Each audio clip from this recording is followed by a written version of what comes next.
saya online dari kampus. Terkadang sinyal kampus ini bisa diajak kerjasama, kadang tidak gitu ya. Jadi semoga sih lancar sampai nanti kita selesai perkuliahan hari ini. Jika di tengah-tengah suaranya mulai terdengar mengecil ya, mohon diinformasikan segera. Oke, alhamdulillahirobbilalamin, teman-teman hari ini kita bisa melaksanakan perkuliahan untuk Statmat 2. Setelah minggu lalu saya tidak bisa memberikan perkuliahan karena waktunya bersamaan dengan kegiatan workshop ya, workshop revitalisasi kurikulum di rumpun matematika seperti itu. Baik, jadi kita setelah minggu lalu kita membahas mengenai dasar-dasar dari pengujian hipotesis dan saya juga sudah sempat menjelaskan mengenai gambaran apa yang akan kita pelajari di Statmat 2 terkait pengujian hipotesis dan saya juga sudah mencoba untuk mereview kembali apa yang kita lakukan dalam pengujian hipotesis di materi statistika dasar yang mana itu berbeda dengan apa yang akan kita pelajari di mata kuliah Statmat 2 ini. Nah, semoga kalian masih bisa mengingat apa yang kita pelajari di minggu lalu. Ya, kalau kita coba review sedikit begitu, apa yang kita pelajari di minggu lalu, karena 2 minggu lalu bahkan ya.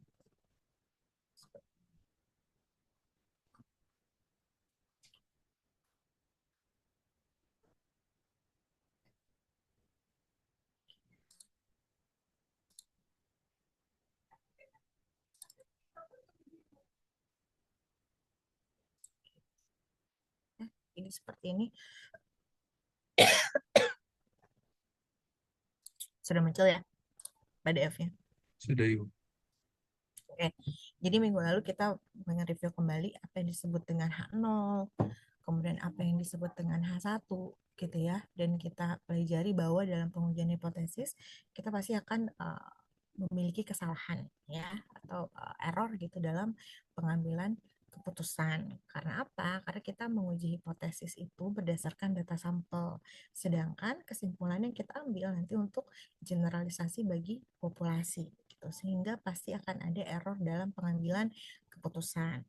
Nah, di dalam statistika dasar, nilai alfa itu pasti sudah ditentukan, biasanya given. Ya, dan wilayah penolakannya juga sudah ditentukan, bentuknya seperti apa. Kalau kita ingin menguji suatu parameter, misalnya pada saat kita menguji nilai rata-rata populasi, kemungkinannya statistik ujinya itu bisa menggunakan uji Z atau uji T, seperti itu ya. Uh, dan wilayah penolakannya juga sudah ditentukan, kapan tolak H0 bagi untuk uji Z maupun uji T. Nah, yang akan kita pelajari di Statmat 2, justru kita nanti akan mencoba untuk melihat apakah uji yang akan kita lakukan itu adalah uji yang sudah baik. Ya, apakah uji yang nanti kita tentukan itu adalah uji yang sudah powerful begitu. Sehingga yang akan kita pelajari nanti adalah kita mencoba menganalisis dari uji yang kita akan lakukan itu bagaimana nilai galat tipe satunya dan bagaimana nilai galat tipe 2-nya. Justru di sini secara natural alfa dan betanya itu belum ada. Ya, kita ingat lagi bahwa galat jenis satu atau type 1 error itu adalah peluang ya, peluang ketika kita menolak hipotesis nol yang seharusnya kita terima atau kita tolak H0 padahal H0 itu benar. Oke, peluang menolak H0 padahal H0 itu benar adanya. Galat tipe 2 adalah peluang menerima H0 padahal H0 salah. Jadi kita menerima hipotesis yang seharusnya kita tolak. Nah, suatu pengujian hipotesis itu dikatakan baik gitu ya, atau bagaimana cara mengevaluasi suatu pengujian hipotesis itu biasanya dilihat dari nilai alfa dan betanya tersebut, teman-teman. Jadi yang baik bagaimana? Ya tentu alfanya kecil, betanya juga kecil kan, gitu. Kemarin kita sudah bahas. Tetapi itu tidak mungkin atau kemungkinan kecil sekali terjadi suatu uji itu alfa dan betanya sangat kecil. Sehingga kalau mau dua-duanya rendah atau kecil, kita harus perbanyak sampel. Nah, ada nanti metode lain ya bagaimana nanti kita mengevaluasi suatu uji. Jadi nanti nilai alfanya kita tetapkan, betanya lah yang nanti kita lihat. Bu, untuk melihat suatu uji itu baik atau tidak, berarti sebetulnya dilihat dari aspek mana sehingga kita bisa menghitung nilai alfa dan betanya dari wilayah penolakan H0-nya, teman-teman. Jadi nanti kalian akan melihat bahwa dari suatu hipotesis 0 dan hipotesis 1 yang ada, wilayah penolakan itu sebetulnya tidak selalu seperti apa yang kalian terima pada saat statistika dasar. Kita bisa saja menentukan sendiri wilayah penolakannya. Jadi misalnya ya,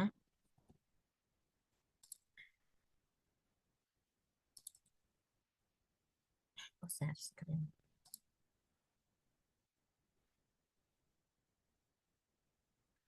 Saya bingung Microsoft Whiteboard-nya. Oh, belum kebuka. Sebentar.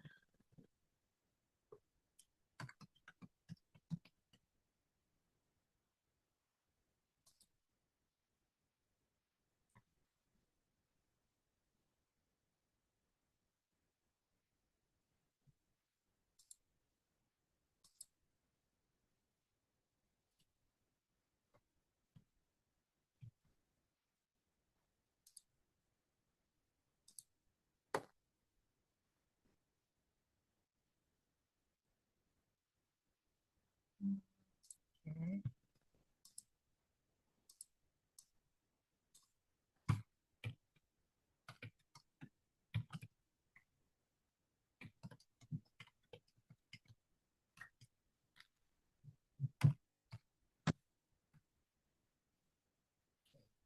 Saya share lagi.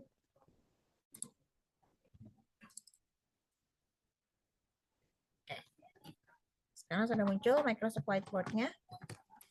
Sudah, Ibu. Oke, baik ya.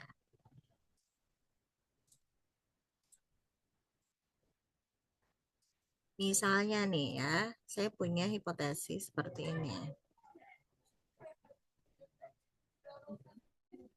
Ya, contohnya adalah theta sama dengan 5, satunya misalnya ya, theta sama dengan 7 begitu.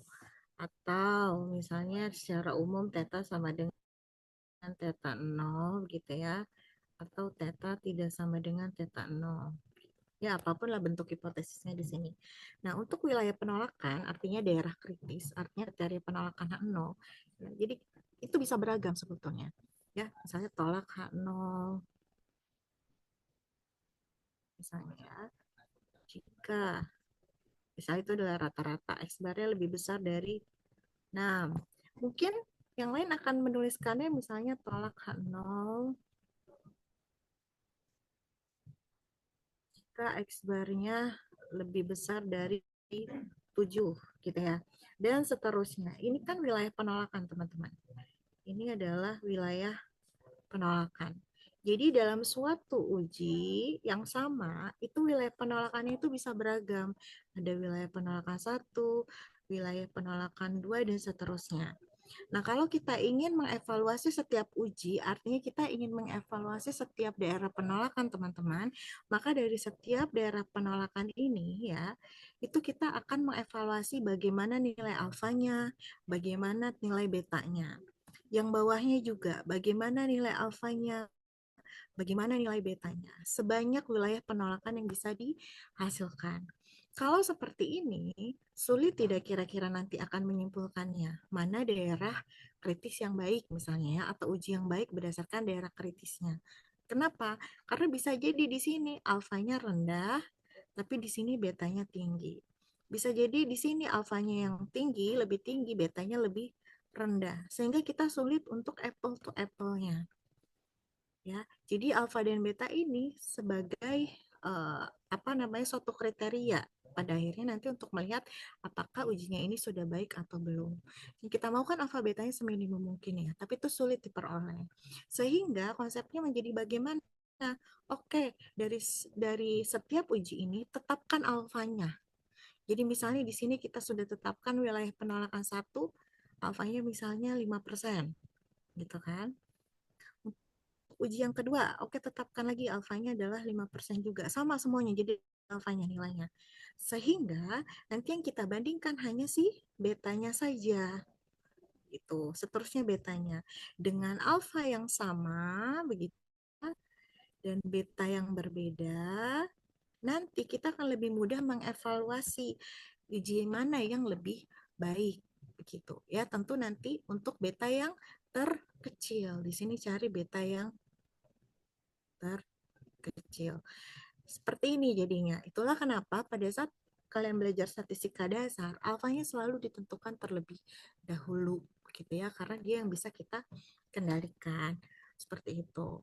Nah, salah satu ukuran lagi bagaimana kita mengevaluasi suatu uji itu adalah melalui suatu nilai yang namanya fungsi kuasa atau kuasa uji. Sebetulnya si kuasa uji ini juga ada kaitannya dengan beta ya. Jadi ada suatu istilah yang namanya fungsi kuasa.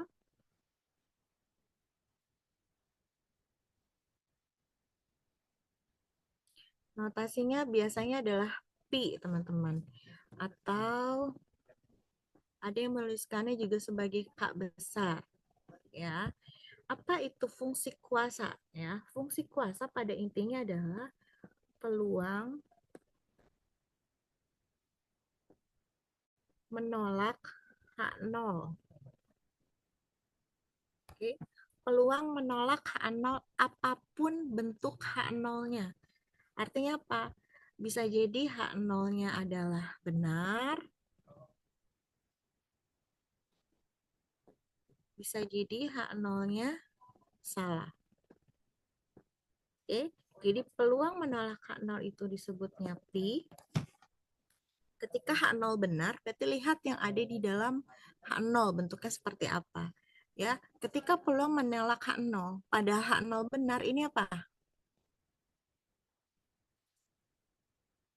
Kita sudah pelajari.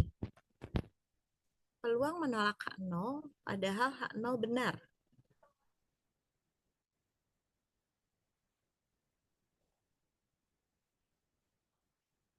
Alfa Ibu. Ya, Fikri. Itu adalah alfa, teman-teman. Ya, jadi ketika fungsi kuasa, iya ada peluang menolak nol pada H0 benar, ini alfa. Ya, jadi kalau misalnya tadi punya hipotesis yang seperti ini ya, kita tulis lagi. Misalnya H0, theta sama dengan theta 0 begitu ya.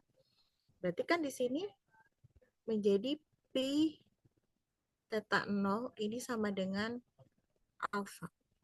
Ya, peluang menolak H0 dan H0-nya benar. Kalau H0 benar siapa? Theta 0. Ya, berarti di sini adalah pi dalam kurung theta 0 sama dengan alfa atau gala tipe 1. Oke. Nah, ketika misalnya H1-nya di sini itu adalah theta sama dengan theta 1, begitu ya. Berarti pi dalam kurung theta 1 ya, ini adalah peluang menolak H0 padahal H0 salah. Oke, peluang menolak H0 padahal H0 salah. Berarti itu benar atau salah, teman-teman? Kita melakukan suatu hal yang benar nggak? Peluang menolak H0 padahal H0 salah. Benar Ibu. Benar, ya. Jadi sebetulnya kita melakukan sesuatu yang benar, menolak hipotesis yang seharusnya ditolak. Ini disebut sebagai kuasa uji. Ya, kuasa uji ini itu adalah nilai yang kita harapkan besar dari suatu pengujian hipotesis. Mengapa? Karena nilai fungsi kuasa ketika theta yang benar adalah theta 1, begitu, itu sama saja peluang kita menolak suatu hipotesis yang memang seharusnya kita tolak. Paham ya? Jadi ketika fungsi kuasa bernilai fungsi kuasa ketika bernilai theta yang benar itu theta 0 yang ada di H0 sama dengan alfa. Fungsi kuasa ketika theta yang benar itu adalah theta 1, maka disebut dengan kuasa uji. Nah, kuasa uji ini bagaimana cara memperolehnya? Berarti kan peluang menolak H0 padahal H0 salah. Ya, kita recall kembali apa yang disebut dengan gala tipe 2, teman-teman. Karena dia ada hubungannya dengan tipe 2. Jadi kalau teman-teman ingat beta gitu ya.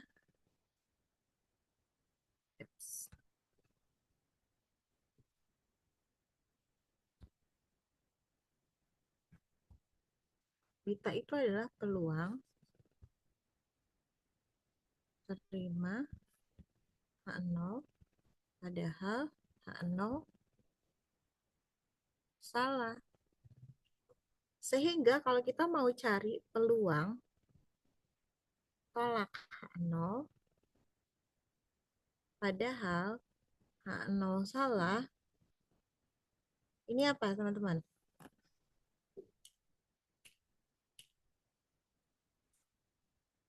Ayo, beta adalah peluang terima H0 padahal H0 salah. Berarti kalau kita mau cari peluang tolak H0 padahal H0 salah, kaitkan dengan beta.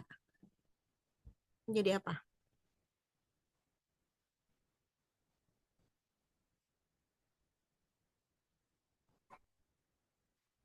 Ini terima, ini tolak. Jadi pi theta bukan Bu? Jadi, Jadi pi Bu, pi theta 1 Bu. iya betul. Betul. Tapi bagaimana cara mencari pi theta 1 berarti? Betul, ini adalah pi theta 1 nih. Ini adalah pi theta 1. Betul, ini pi theta 1. Berarti untuk mencari secara rumusnya gitu loh. Peluang tolak H0 padahal H0 salah. Berarti ini kaitkan dengan beta. Hubungannya apa? 1 min beta bukan Bu? Betul, Fakih. 1 dikurang beta sama dengan pi theta 1. Nah, ini yang kita sebut dengan kuasa uji. Ya, jadi kalau kalian diminta mencari kuasa uji, sama saja kalian cari 1 dikurangi beta atau gala tipe 2 atau beta adalah ini peluang terima H0 padahal H0 salah. Jadi sekarang kalian bisa bayangkan dari suatu uji, ya, ada suatu pengujian hipotesis di sini.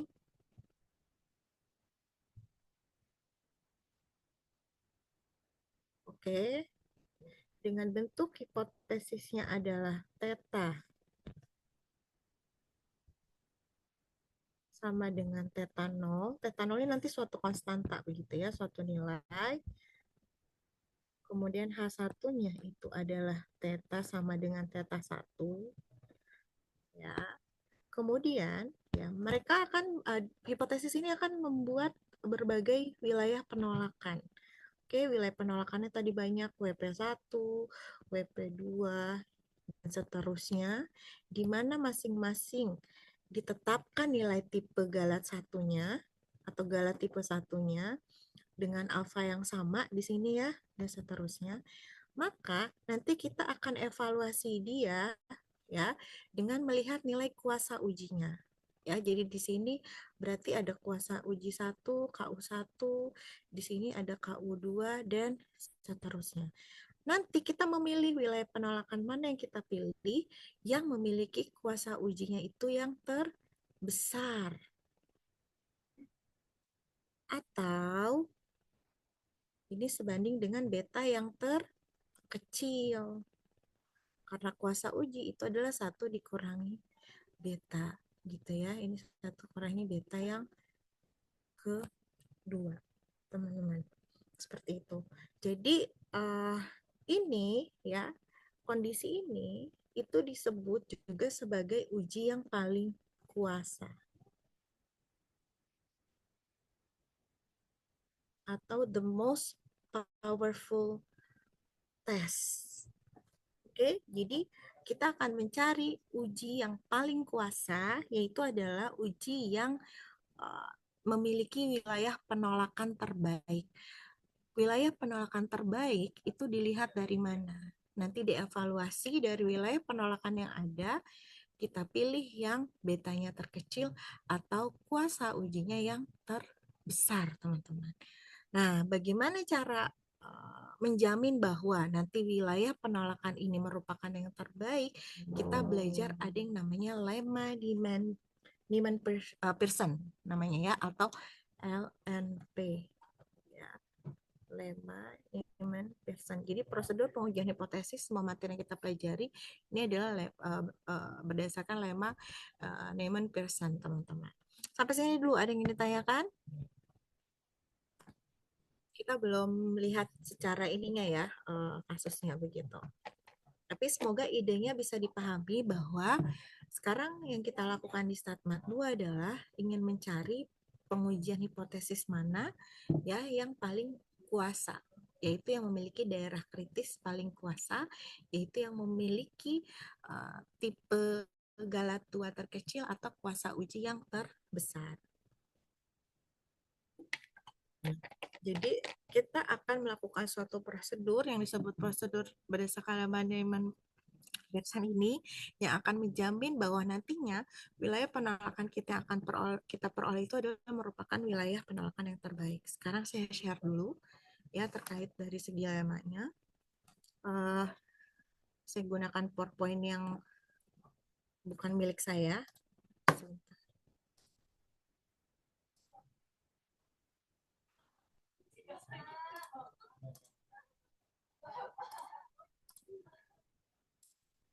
Oke, saya kembali ke materi dulu. Sudah terlihat? Sudah, Ibu. Oke.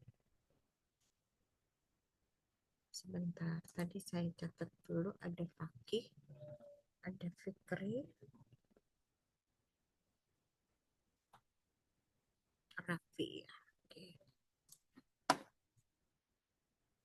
Ya, teman-teman nih secara teorinya, secara definisi ya, kalian bisa buka di berbagai referensi mengenai uji paling kuasa. Oke. Nah, definisinya seperti ini. Misalnya sebuah uji atau tes di mana hipotesis nolnya adalah theta sama dengan theta 0 versus H1-nya adalah theta sama dengan theta 1. Jadi kalian lihat ini hipotesisnya sederhana apa komposit? H0 dan H1-nya. Ayo. Ingat tidak bedanya hipotesis sederhana dan hipotesis komposit?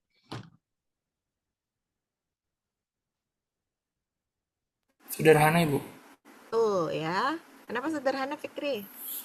Karena keduanya makai sama dengan. Iya, betul ya.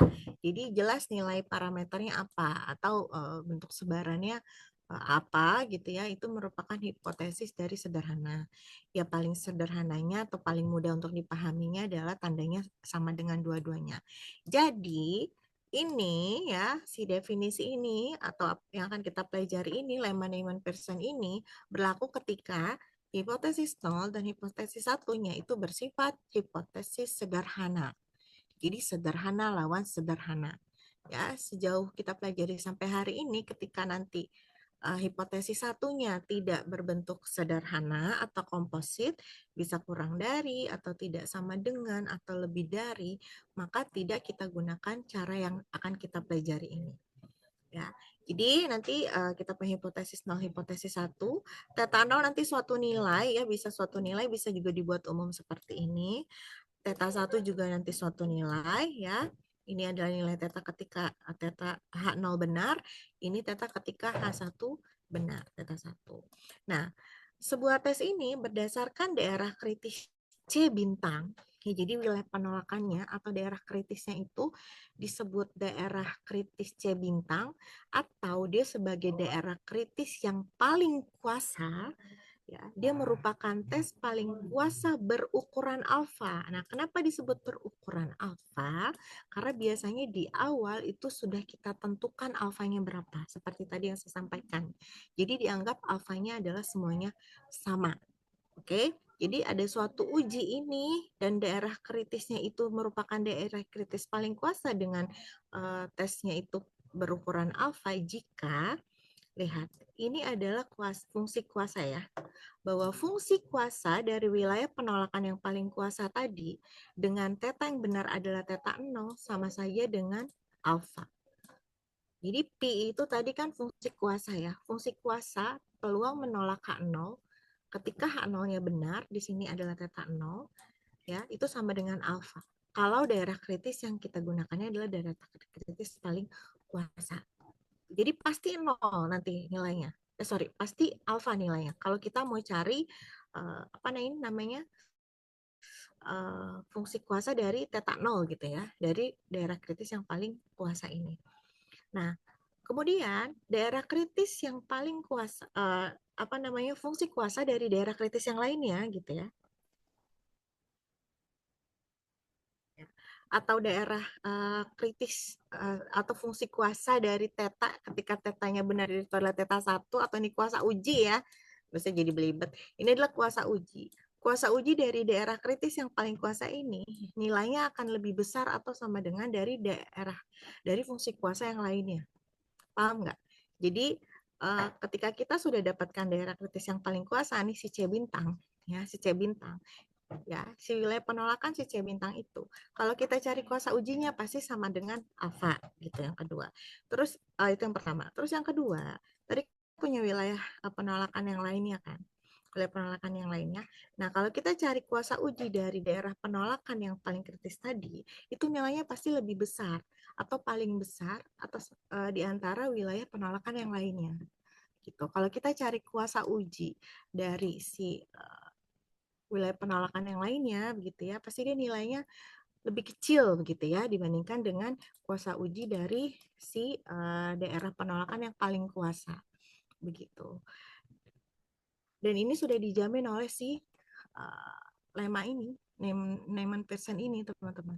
Jadi nanti kalau kita dapatkan daerah kritis yang paling kuasa, ketika kita cari fungsi kuasanya ketika tetanya sama dengan theta 0, pasti nilainya sama dengan alfa atau yang sudah kita tentukan di awal ini ya. Lalu yang kedua adalah nilai kuasa ujinya pasti lebih besar atau sama dengan dibandingkan dengan wilayah penolakan yang lain ya, kuasa uji dari wilayah penolakan yang lain. Nah, intinya seperti itu. Nah, ini akan memiliki dua karakteristik ini. Nah, lalu bagaimana cara mengerjakannya gitu kan? Prosedurnya seperti apa? Kita hanya mencari nilai rasio likelihood ya dari ketika tetanya sama dengan theta 0 dan ketika tetanya sama dengan theta 1.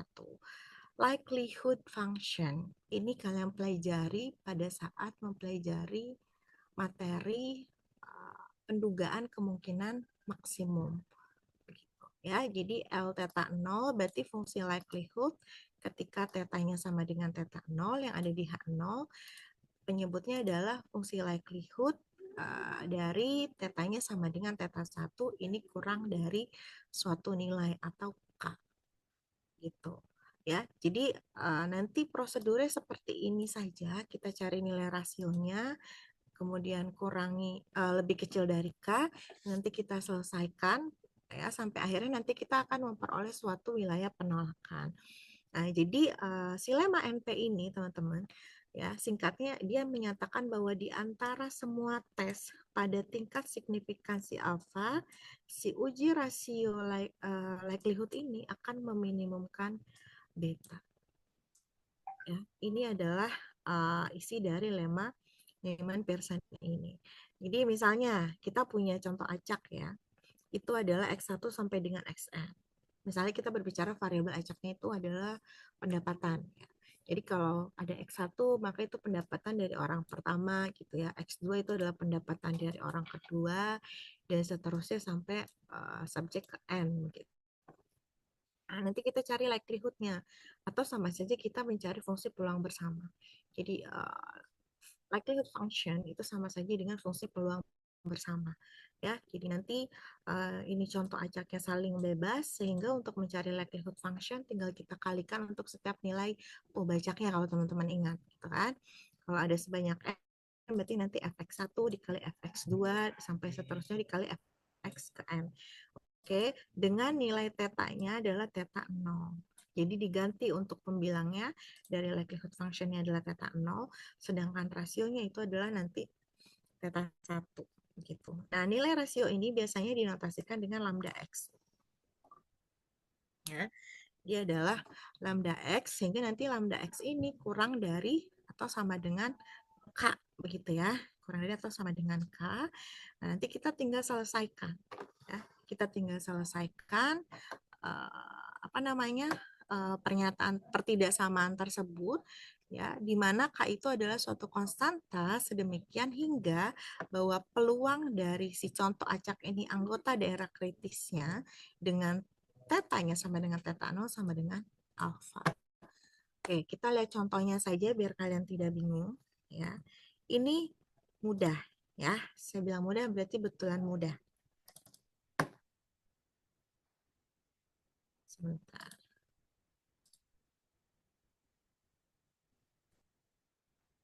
Saya juga butuh kopi nih, jadi ngomongnya agak belibet. Mohon maaf ya, kalau kalian nanti kurang paham, kalian bisa tanyakan ke saya.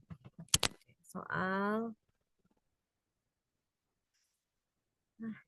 UPK, uji paling kuasa maksudnya.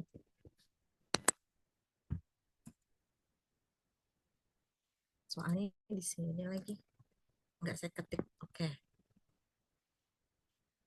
Misalnya, teman-teman, X adalah contoh berukuran 1.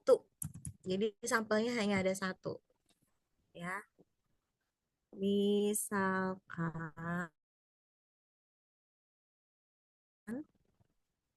X gitu ya, itu adalah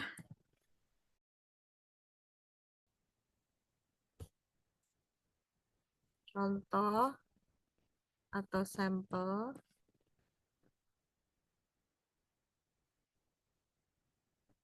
ukuran N sama dengan 1 ya, dari populasi dengan FKP sebagai berikut. Ini saya singkat aja ya, FKP sebagai berikut.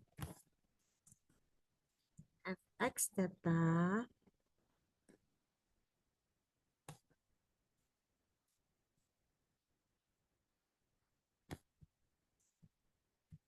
X pangkat theta min 1. Theta X pangkat theta min 1 dengan X-nya berada di antara 0 dan 1 dan fx-nya 0 untuk X lainnya.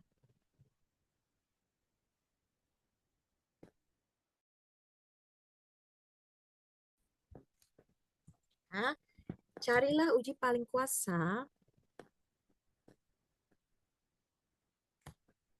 Carilah uji paling kuasa dengan alfa sama dengan 0,05 dengan alfa sama dengan 5% untuk menguji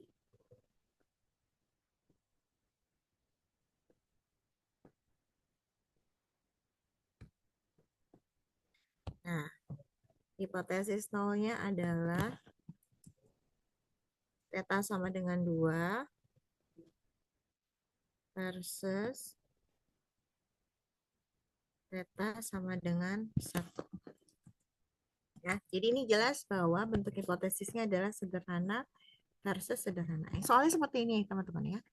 Jadi nanti kita akan dilihat contoh apa namanya sampelnya itu ada berapa dari pembajak X begitu. Kemudian pasti diketahui fungsi distribusi peluang populasinya apa. Ya, kemudian kita diminta untuk mencari uji paling kuasa dengan alfa tertentu dan akan diinformasikan bentuk hipotesisnya. Kalau UPK pasti sama dengan versus sama dengan. Oke, kita jawab di sini. Jadi kalau di konteks yang sebelumnya, 2 ini adalah theta 0, teman-teman. 1 ini adalah theta 1. Karena theta 0 ada di H0, theta 1 ada di H1. Sekarang kita harus cari fungsi likelihood-nya dulu. Ya, cari fungsi likelihood-nya. Apa fungsi likelihood-nya? Coba. Kan fungsi likelihood itu sama saja fungsi kepekatan bersama ya, fungsi kepekatan peluang bersama. Jadi fx vektor gitu ya, x1, x2 dan seterusnya itu kan sama saja dengan perkalian dari misalnya ada sebanyak n. Yang berarti 1 sampai n dari f xi gitu kan. Sorry.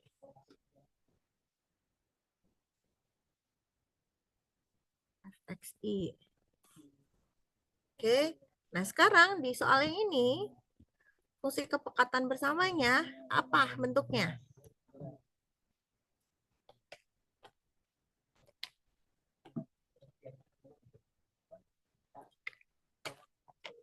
Ayo.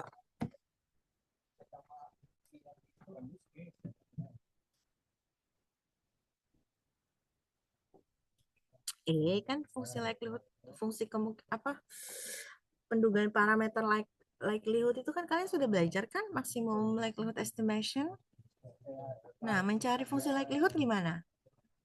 Kita kalikan kan fx1 dikali fx2 dikali fx3 dan seterusnya sampai fx ke n. Nah, ini n-nya sama dengan 1. Berarti fungsi likelihood-nya apa?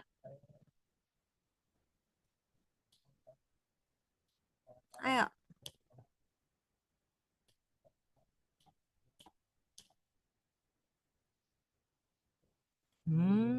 FKP-nya itu sendiri bukan, Bu? Oh, Fikri.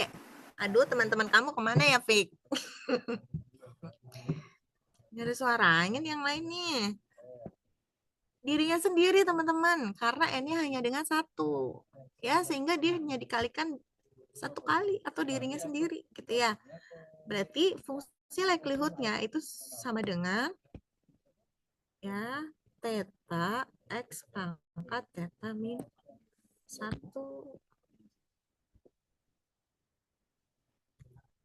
Oke. Nah, sekarang ya kita kan ingin mencari likelihood function ketika tetanya sama dengan theta 0 dan tetanya sama dengan theta 1. Kenapa? Karena nilai rasionya itu lambda x-nya itu sama dengan ini ya, ketika theta 0 dan fungsi bersamanya ketika theta 1. Atau kalau tadi di PPT-nya bentuknya seperti ini, L theta 0 gitu ya. L theta 1. Sekarang di theta 0 atau di H0, theta 0-nya adalah 2, theta 1-nya adalah 1. Berarti sama saja ini kita substitusikan ya, untuk pembilangnya adalah berarti 2x dipangkatkan 2 kurang 1 dibagi 1 dikali x 1 dikurang 1. Ya kan? Berarti ini sama dengan 2x. Benar nggak? Benar, Ibu. Betul ya. Saya rapihkan sebelah situ. Berarti ini lambda x-nya adalah 2x, teman-teman ya.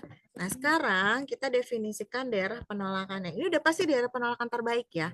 Ini sudah dijamin oleh si LNP tadi bahwa dengan prosedur ini nanti kita sudah pasti akan mendapatkan daerah penolakan yang terbaik. Jadi daerah penolakannya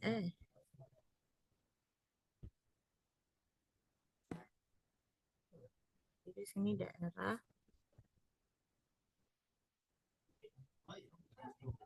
atau si C bintangnya gitu ya.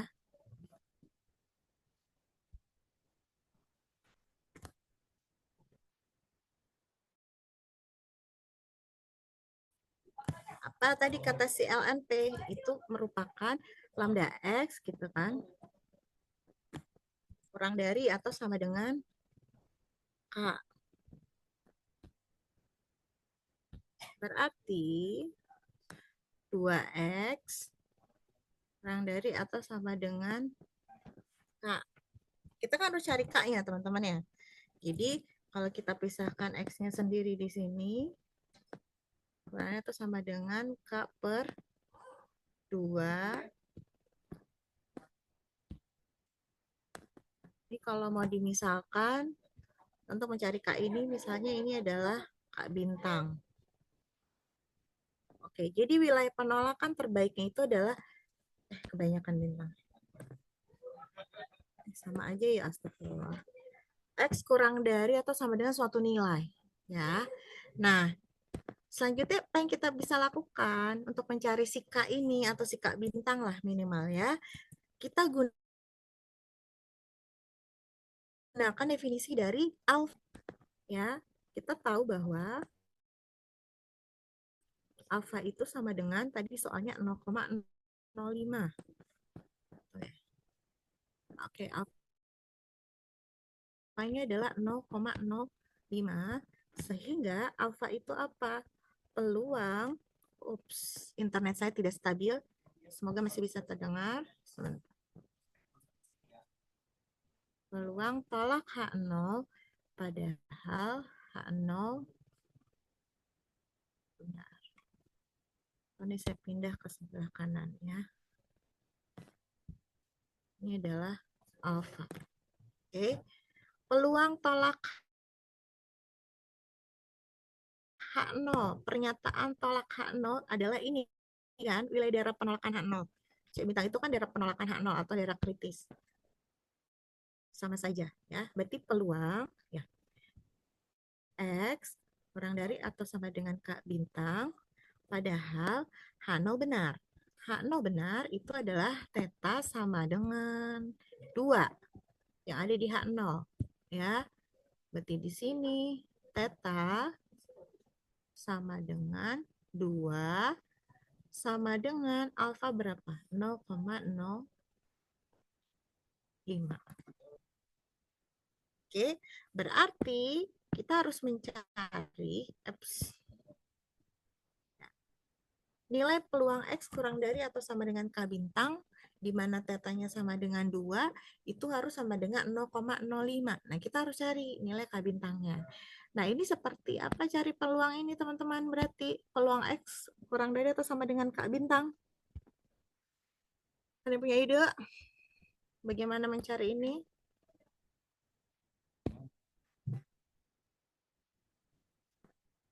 Nah, di soal itu kan sudah ada FKP bagi X ya. Nih, FKP bagi X kan ini ya, itu theta X pangkat theta dikurang 1, di mana batas X-nya antara 0 dan 1. Oke, ingat ini continue peubah acaknya, sehingga untuk mencari peluang X kurang dari atau sama dengan K bintang, bagaimana caranya? Pakai apa? Integral, Bu. Betul, Raffi. Integral. Ya. Tadi X-nya batasnya dari 0 sampai dengan 1. Berarti kalau kurang dari sama dengan K bintang, batas bawahnya tetap 0. Batas atasnya adalah K bintang, gitu ya. Dari Fx-nya. Fx-nya itu ketika tetanya sama dengan 2. Ya, berarti kita substitusikan. Tadi yang umumnya adalah, kalian jangan ngantuk ya, kalau ngantuk saya juga ngantuk. Nih, theta X pangkat theta min 1, berarti tetanya ganti 2.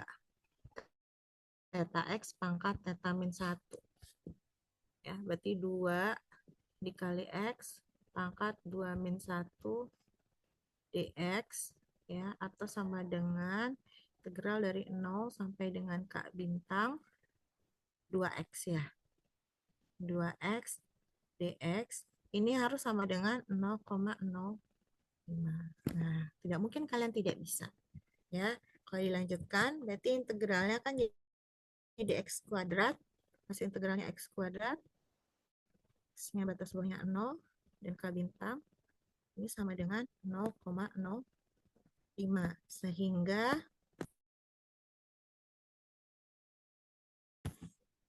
jadi apa? K bintang kuadrat ya. K bintang kuadrat sama dengan 0,05, berarti K bintangnya adalah akar dari 0,05. Atau K bintangnya apa tadi? K per 2 ya, di atas. K per 2 sama dengan akar dari 0,05. Kalau kalian mau cari K-nya boleh ya, tapi kan pada intinya kita di sini wilayah penolakannya kurang dari K per 2 ya. Jadi kita bisa bilang wilayah penolakannya X-nya kurang dari atau sama dengan si akar 0,05, teman-teman. Nah, udah ketemu nih ya.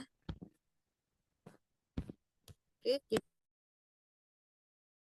jadi wilayah penolakannya ya, atau uji paling kuasanya ya, atau bintangnya lah, kita ini lagi.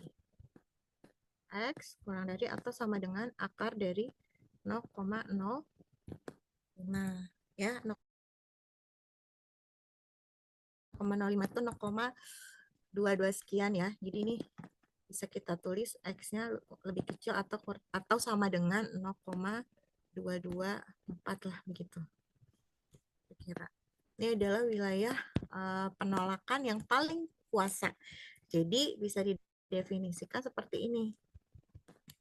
Nah, bahwa di antara semua uji teman-teman dengan taraf nyatanya itu adalah 5%, ya.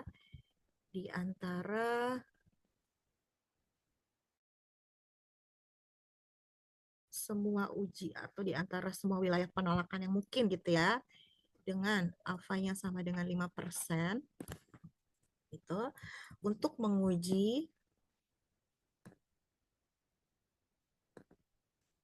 H0 theta sama dengan 2 versus H1-nya adalah theta sama dengan 1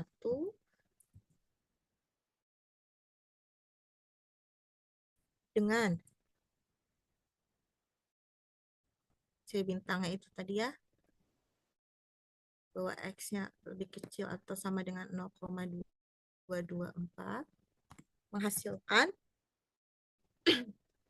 ya, atau dia disebut sebagai uji paling kuasa ya, di antara semua uji dengan alfa 5% untuk menguji H theta sama dengan 2 versus H1 theta sama dengan 1 dengan wilayah penolakan seperti ini merupakan uji paling kuasa gitu ya, atau adalah uji paling kuasa. Oke, artinya si wilayah penolakan ini teman-teman dia memiliki gala tipe 2 yang paling kecil, terkecil, atau kuasa ujinya tadi ya, atau kuasa uji terbesar. Nah, jadi ini sudah dijamin bahwa dengan wilayah penolakan yang dihasilkan ini, uji tersebut itu yang memiliki beta terkecil atau memiliki kuasa uji yang paling besar. Misal kalian mau melihat berapa sih nilai betanya gitu kan, karena kan udah dijamin terkecil nih. Kalian misalnya nilai betanya berapa, tinggal hitung aja. Ya. Beta itu kan apa? Terima H0 padahal H0 salah ya. Kalian bisa cari atau mau cari kuasa ujinya aja langsung karena menolak H0-nya sudah ada. Ya. Misalnya kuasa ujinya berarti P beta 1 gitu ya. Berarti kan peluang tolak H0 salah ya. Tulis dulu deh ya, kalian nggak bingung. H0 salah. Berarti kan sama saja peluang tolak H0. H0 salahnya siapa tadi? Yang ada di H1 berarti tetanya. Teta sama dengan 1. Nah, peluang tolak H0. Tolak H0 ya.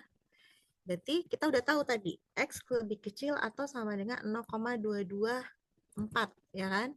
Berarti kan integral lagi gitu ya. Atau tulis dulu. Peluang X yang dari sama dengan 0,224. Oke, di mana tetanya sama dengan 1. Berarti integralnya dari 0 sampai 0,224 gitu kan. Oke, fx-nya ketika theta sama dengan 1, itu 1 tadi kan penyebutnya. Nah, ini penyebutnya. Ya. Kalau theta 1 kan tetanya sama dengan 1, nilainya adalah 1. Ya, sehingga integral dari 1 dx. Jadi saya ada.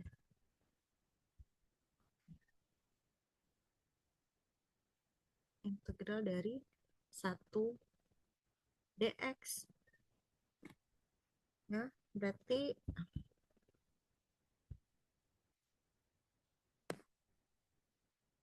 X batas bawahnya 0 dan 0,224 sama dengan 0,224. Besar atau kecil nih? 0,224 kuasa ujinya. 0,224. Besar atau kecil menurut kalian kalau kuasa ujinya 0,224?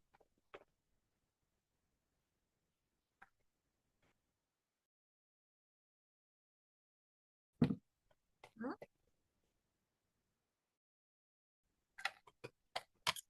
Tadi apa hubungannya kuasa uji sama beta? Ayo. Apa hubungannya kuasa uji dengan beta?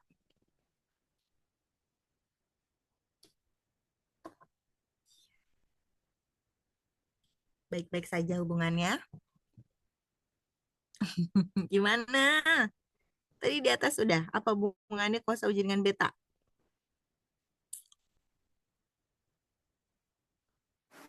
Kalau kuasa ujinya terbesar, betanya terkecil ya, Bu. Oke, betul. Jadi kalau mau nyari betanya gimana?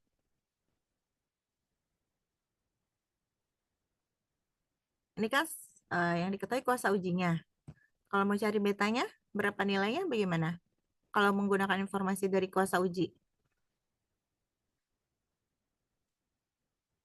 1 min 0,224. Betul, Fikri ya. Teman-teman yang lain ya. Jadi untuk mencari beta itu 1 dikurangi kuasa ujinya. Itu adalah 1 dikurangi 0,224 atau sama dengan 0,776 ya. Ya, seginilah.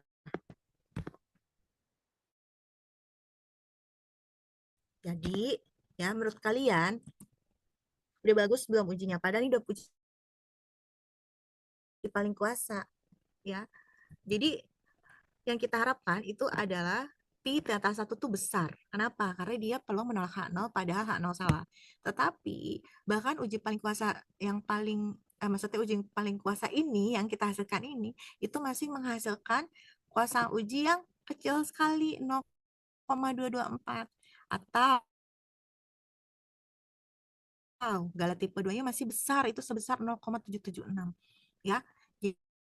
Jadi kuasa ujinya kecil sekali ya. Peluang menolak hipotesis yang seharusnya kita tolak itu hanya 0,224. Berarti ini rendah sekali atau betanya masih tetap besar sekalipun ini adalah beta yang terkecil, teman-teman. Ya, ternyata di kasus ini pakai LNP ini yang sudah dijamin uji paling kuasa dia tetap menghasilkan beta yang besar atau kuasa uji yang belum sesuai dengan diharapkan gitu ya. Tapi ya ini hasilnya berdasarkan data kita, ini adalah kuasa uji ini yang paling baik, kuasa uji terbesar atau beta yang terkecil, sekecil-kecilnya 0,776. Nah, kira-kira menurut kalian apa yang harus diperbaiki dari kasus ini? Apa yang kira-kira menyebabkan kenapa kuasa ujinya itu rendah sekali gitu? Padahal ini udah uji paling kuasa. Ayo, apa kira-kira yang harus menjadi evaluasi di uji ini? Ada yang mau berpendapat? Apa coba kira-kira? Apa yang menyebabkan betanya tetap besar atau kuasa ujinya itu masih tetap kecil sekalipun ini uji paling kuasa ya? Yang terbaik yang kita hasilkan. Apa? Ukuran sampelnya diperbesar. Betul, Fikri. Karena N-nya hanya sama dengan 1. Ya, sampelnya hanya 1, teman-teman. Ya, itu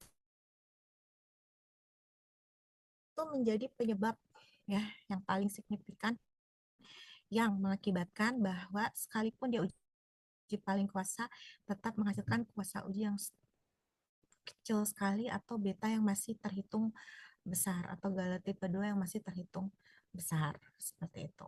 Ya, mungkin beda ketika nanti sampelnya bisa kita tambah jumlahnya. Karena kita tahu bahwa untuk meminimumkan nilai galat baik alfa maupun beta apalagi mau keduanya sama-sama rendah, kita harus perbanyak jumlah sampelnya.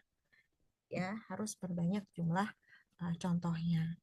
Nah, ini adalah kan mencari mencari uji paling kuasa, teman-teman. Jadi kalau secara manualnya gitu ya, kalau kita ingin membuat suatu pengujian hipotesis, kita harus coba cek satu-satu wilayah penolakannya ini, apakah dia di antara semuanya ini paling kecil, karena ada suatu prosedur yang sudah menjamin dengan perhitungan yang kita lakukan, kita sudah pasti memperoleh wilayah penolakan yang paling kuasa, 99% begitu. Jadi poin yang teman-teman harus adalah pertama, buka kembali catatan metode pendugaan kemungkinan maksimum atau maximum likelihood estimation, karena di sana kalian sudah pernah berlatih mencari fungsi likelihood. Oke. Kemudian yang kedua adalah buka lagi materi di StatMat 1 yang ada kaitannya mencari fungsi sebaran peluang dari suatu fungsi peubah acak. Kenapa? Karena di sini contoh N-nya sama dengan 1. Kalau nanti N-nya tidak sama dengan 1, ya, atau ya tidak sama dengan 1, tidak tunggal, maka dalam mencari nilai K-nya, di sini nanti memungkinkan tidak berupa X saja. Bisa saja nanti bisa saja nanti sigma X kuadrat, sehingga dalam mencari nilai peluangnya tidak semudah contoh ini, integral dari FKP di atas. Kenapa ini bisa kita gunakan? Karena di sini peubah hanya X saja, X kurang dari sama dengan satu nilai, gitu kan. Dan yang di atas, kalau nanti di sini nilai atau bentuk peubah acaknya bukan X, tetapi misalnya sigma X, ya, berarti kita harus cari fungsi sebaran peluang mana kita memanfaatkan materi di StatMat 1, ya, seperti yang sudah pernah saya review. Cara-caranya ada fungsi transformasi gitu ya, ada yang menggunakan fungsi distribusi kumulatif, dan seterusnya. Kalau sudah dapatkan fungsi distribusi peluangnya, baru kita cari integralnya, ya. Nanti kita coba latihan untuk yang jumlah sampelnya itu banyak gitu ya, atas banyak N ya. Tapi untuk hari ini teman-teman bisa mencoba pelajari secara mandiri mengenai uji paling kuasa ya. Jadi berbagai referensi yang bisa teman-teman peroleh. Tapi untuk saat ini apakah ada yang ingin ditanyakan terlebih dahulu? Silakan. Ya. Saya mencatat hari ini yang aktif ada Fikri, kemudian siapa lagi tadi? Ada Fakih, Raffi juga sempat menjawab, Fakih sempat menjawab, ya. Teman-teman perempuan nih nggak kedengaran suaranya nih. Sehat ya, semuanya sehat kan?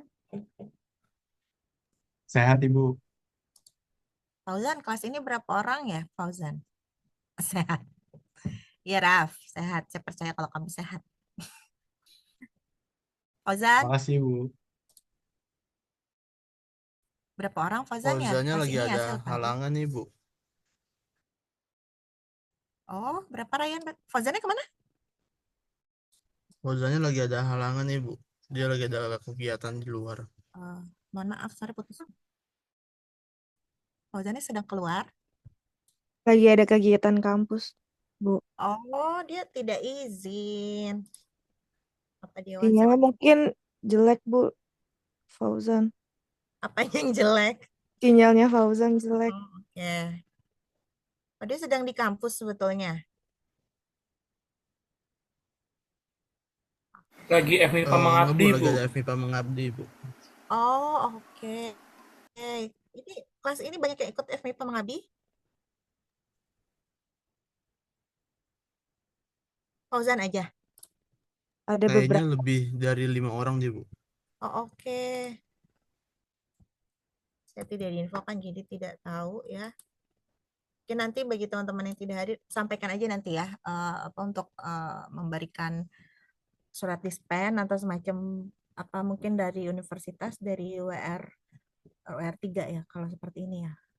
Untuk informasi ya kepada dosen-dosen pengampunya, jadi tidak dianggap alfa gitu. Oke. Kalau tidak ada pertanyaan, sesi Vconnect kita selesaikan. Nanti saya berikan soal yang minggu lalu juga saya belum berikan soalnya. Saya gabungkan dengan hari ini ya, biar teman-teman bisa sambil mereview materi yang kemarin begitu. Tidak ada pertanyaan nih? Aurelia aja tadi suaranya ngantuk-ngantuk Enggak ngantuk, Bu. kan?